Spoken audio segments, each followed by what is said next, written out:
I started YouTube in the year 2012, not this channel. My first YouTube channel was really a YouTube channel that I shared with my wife and my son, where we just drew random things on YouTube.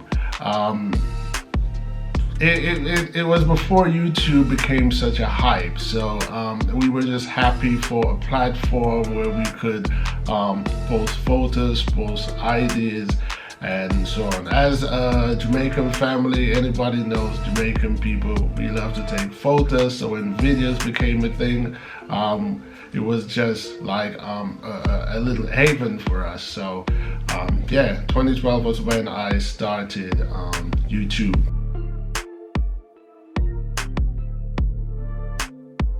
I chose politics and human rights as my topic for this channel, which I started only about 2 years ago, maybe a year and a half ago, because law is something that I am passionate about. Law is something that I've studied, and I'm all for peace. And as you can see, I'm black, and Black people have always been treated as secondary citizens in this world.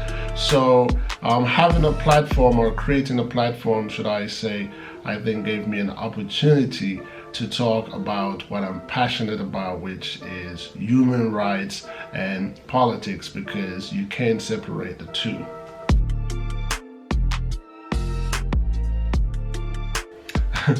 Jamaica is my main topic because Jamaica is what I know most about. I am a Jamaican. I was born in Jamaica. I can relate to the struggles of Jamaicans and the country itself.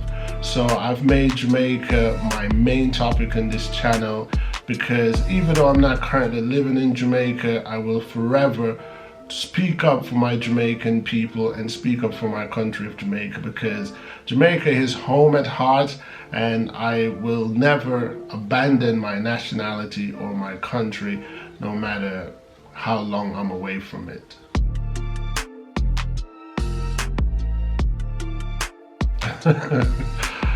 No, to answer the question simply, I'm not a YouTuber because it pays, because when I started YouTube, I didn't even know that YouTube pays.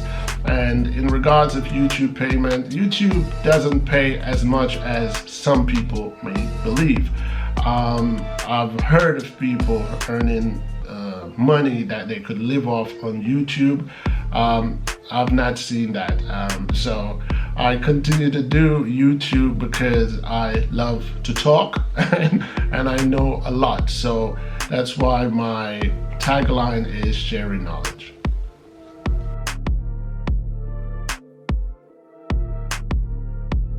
Oh no, I'm not bothered by the number of subscribers or views that's published on YouTube, for the simple fact that in my personal life, I'm a publisher, and before I was a publisher, I am an author.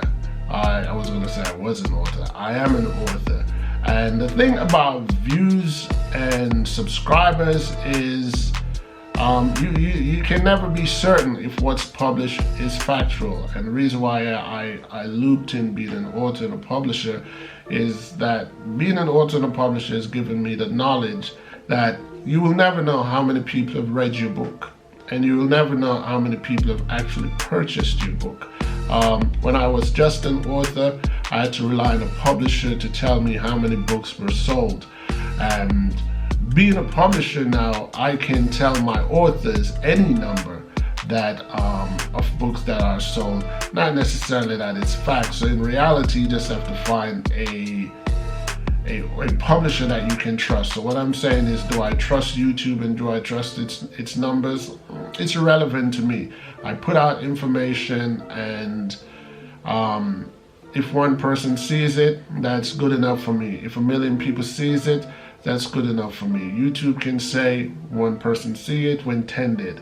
YouTube can say you have 15,000 subscribers when 50,000 people subscribe. So no, numbers are not important to me.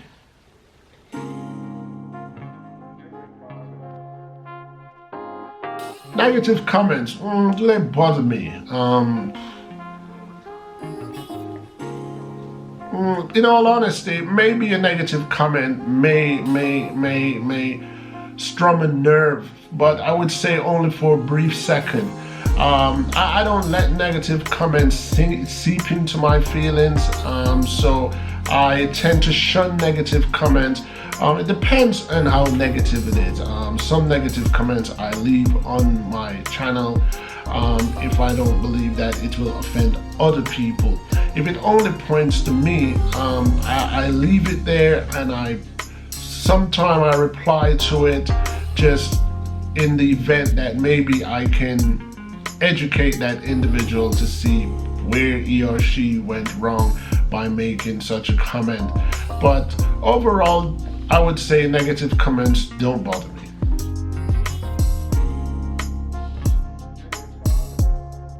Personal attacks and online discrimination, how do I deal with them? It's pretty much the same way I deal with negative comments. Where personal discrimination is concerned, one has to keep in mind that I'm online. I'm being shown in a virtual visual sense, and the people who are making discriminatory comments, I remind myself that they don't know me. They don't know the truth about me, so I tend to shun them and not let them, I don't allow them to seep into my feelings, my personal feelings. I tend to separate my personal life from my YouTube life, so to speak.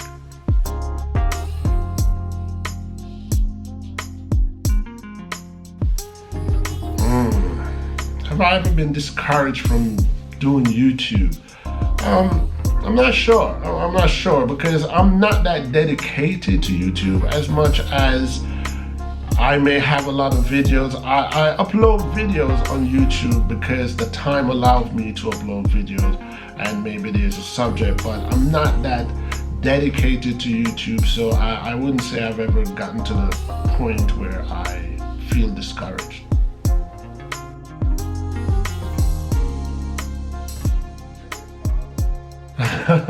What would it take for me to quit YouTube? Let me see. Why would I quit YouTube? I guess maybe, I'm one of those individuals that it's like filling a bucket. I would upload onto YouTube until I believe that, yeah, I've uploaded enough. I mean, issues like politics and human rights will always be issues, but I guess there might be a time where I just get personally fed up or think there are better things to do with my life.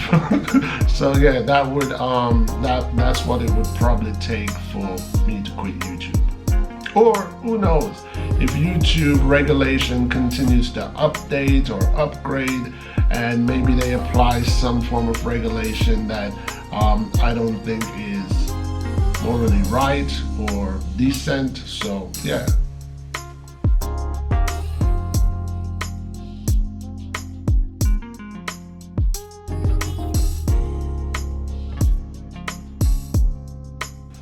The advice that I would give anyone that's thinking about doing such channel, I would have to say, grow thicker skin.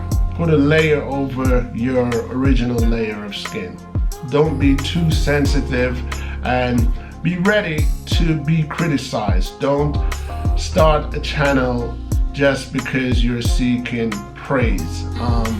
Believe in what you are going to preach. Believe in what your topics are about. Be passionate about what you talk about. In other words, don't just do it for likes or thumbs up, and don't be discouraged by payment or non-payment, or don't let rewards from YouTube direct you to lose yourself. For example, on my particular channel, if you screen through my videos, you'll see that most videos that get the most views are videos that are pointing to something negative or discriminatory. But if that's not what you believe in, don't sell yourself out. But the main thing is be thick-skinned. Don't allow anybody any virtual comments that actually get to you. And keep in mind that all comments are not necessarily people. Some of them are bots comments. There are trolls online that will troll your site, try to discourage you. Yeah, so grow thick skin. Okay, well, thank you.